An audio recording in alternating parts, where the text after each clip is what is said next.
नमस्कार, मैं हूं डॉक्टर विंध्याचल सोनी और आप देख रहे हैं अपना प्रिय यूट्यूब चैनल इकोनॉमिक नॉलेज। आज मैं पुनः आपके समक्ष अर्थशास्त्र से एक नए टॉपिक को लेकर उपस्थित हुआ हूं। आज का ये वीडियो आपके लिए बहुत ही उपयोगी साबित होने वाला है। अगर आपने अभी तक चैनल को सब्सक्राइब नहीं किया है तो कृपया इसको जल्द से जल्द सब्सक्राइब कर लें। आज का जो हमारा टॉपिक है वो है करारोपण, टैक्सेशन।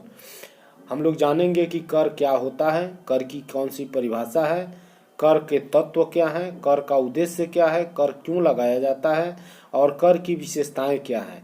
इन चारों सवालों को हम लोग विस्तार से जानेंगे। आप वीडियो को अंत तक जरूर देखें ताकि आपको इसका कंसेप्ट क्लियर समझ में आए। सबसे पहले परिभाषा देखते हैं। कर राज्य या देश के नागरिकों द्वारा किया जाने वाला एक अनिवार्य भुगतान है जो कि सामाजिक उद्देश्यों जैसे कि आय व संपत्ति की असमानता को कम करना, रोजगार में वृद्धि करना, आर्थिक स्थिरता एवं वृद्धि आदि को पूरा करने में सहायक होता है। कर का भुगतान नहीं करने वाले व्यक्ति को कानूनन दंडित किया जा सकता है। यह आय, संपत्ति, उत्पादन, वस्तु क्रय एवं सेवा उपयोग पर लगाया जाता है। कर सरकार की आय का मुख्य स्रोत होता है। तो हम कह सकते हैं कि जो कर होता है वो देश के नागरिकों द्वारा सरकार को अनिवार्य रूप से किया जाने वाला एक भुगतान है जो सरकार अपने विभिन्न कार्यकलापों के लिए स्रोत के रूप में वसूलती है। प्लेहन कहते हैं कि कर मुद्रा के रूप में अनिवार्य अंशदान है जो नागरिकों के सामान्य हित एवं कल्याण पर व्यय करने के लिए सरकार नागरिकों से वसूल करता है।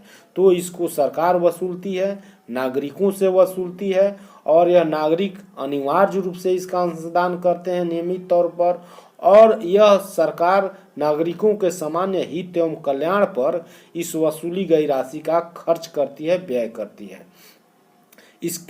इसमें जो तत्व हैं वो प्रमुख हैं कि यह राज्य के नागरिक, राज्य मतलब देश के नागरिकों द्वारा इसका भुगतान किया जाता है।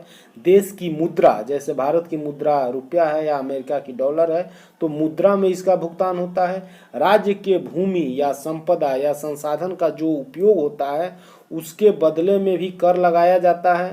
राज्य सत्ता को भुगतान किया जाता है, जो भी देश में या सरकार में होते हैं, जो सत्ता में हैं उनको इसका भुगतान किया जाता है। राज्य के अंदर जो भी किसी भी तरह की आर्थिक गतिविधि संचालित की जाती है उस पर टैक्स लगाया जाता है और यह अनिवार्य भुगतान है, यह आपको करना ही करना है। कर आय का सामान्य हित में प्रयोग किया जाता है, यह सामान्य सभी के लिए इसका प्रयोग किया जाता है, यह किसी विशेष को इससे लाभ नहीं दिया जाता है। तो ये इसके तत्व हैं। अब हम इसकी विशेषताओं को देखते हैं। तो कर का भुगतान अनिवार्य है।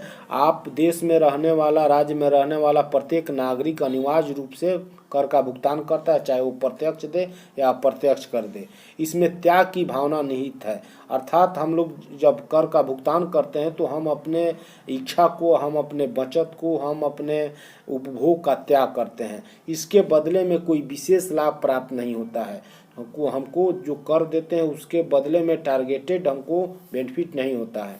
इसके एकत्रीकरण का लक्ष्य जन कल्याण होता है। सरकार इसका कलेक्शन करती है तो यह जनता के कल्याण के लिए इसका संग्रह करती है। कर से प्राप्त आय का सामान्य हित व कल्याण में प्रयोग किया जाता है। किसी वर्ग विशेष के हित के लिए, किसी विशेष व्यक्ति के हित या कल्याण के लिए इसका प्रयोग नहीं किया जाता है, सभी के कल्याण और हित के लिए इसका प्रयोग होता है। कर लाभों की कीमत नहीं, हमको जो लाभ प्राप्त होता है उसके बदले में कर नहीं दिया जाता है। कर वैधानिक सत्ता द्वारा लगाया जाता है। यह पूर्व निश्चित होता है, कर कितना लेना है, किससे लेना है, कब लेना है, कितनी मात्रा में लेना है, यह सब पूर्व निश्चित होता है। इससे कानूनी स्वीकृति प्राप्त होती है, संसद या विधानसभा से इसकी मंजूरी ली गई होती है। कर केवल व्यक्तियों द्वारा दिया जाता है, यह बात आपको ध्यान में रखना है। यह वस्तु द्वारा या संपत्ति द्वारा या जानवर द्वारा नहीं दिया जाता है। अगर आप वस्तु, संपत्ति या जानवर रखे हैं तो देना व्यक्ति को ही है कर का भुगतान। कर निजी कर्तव्य होता है, हमारा कर्तव्य होता है कि हम जिस देश में भी रहते हैं वहाँ अनिवार्य रूप से कर का भुगतान करें। यह सरकार के आय का मुख्य स्रोत होता है। सरकार को सबसे अधिक जो आय है वह कर से ही प्राप्त होता है, चाहे वो प्रत्यक्ष कर हो और अप्रत्यक्ष कर हो। अब हम लोग देखते हैं कि इसके कौन कौन से उद्देश्य हैं। तो करारोपण का जो सर्वप्रथम उद्देश्य होता है वह सरकार को इससे निश्चित मात्रा में आय प्राप्त करना होता है। सरकार को अपने विभिन्न क्रियाकलापों के लिए बहुत मात्रा में धनराशि की आवश्यकता होती है, जिसको वह आय के कर के माध्यम से प्राप्त करती है। इसके माध्यम से सरकार अर्थव्यवस्था का नियमन और नियंत्रण भी करती है, साधनों का न्यायोचित आवंटन करती है। साधन को कहाँ पर लगाना है, कहाँ से हटाना है, कहाँ कितनी मात्रा में साधन को आवंटित करना है, वह कर आरोपण के माध्यम से संभव हो पाता है। समाज में आय और धन के वितरण में समानता लाने का प्रयास सरकार करती है। अमीरों पर अधिक टैक्स लगाकर, गरीबों को टैक्स में राहत देकर और गरीबों पर अधिक खर्च करके वह समाज में समानता लाने का प्रयास करती है। सतत आर्थिक विकास को इसके माध्यम से प्राप्त किया जाता है और कीमत वृद्धि पर नियंत्रण रखा जाता है। मुझको उम्मीद है कि आपको मेरा ये वीडियो पसंद आया होगा और आप टैक्स से संबंधित परिभाषा, उसके तत्व, उसके उद्देश्य और उसकी विशेषताओं को अच्छी तरह से समझ गए होंगे। अगर आपको ये वीडियो अच्छा लगा है तो कृपया एक लाइक ज़रूर करें, कमेंट्स करें और इसको अधिक से अधिक शेयर करें। मिलते हैं हम लोग अगले वीडियो में, तब तक के लिए हमको अनुमति दें। धन्यवाद।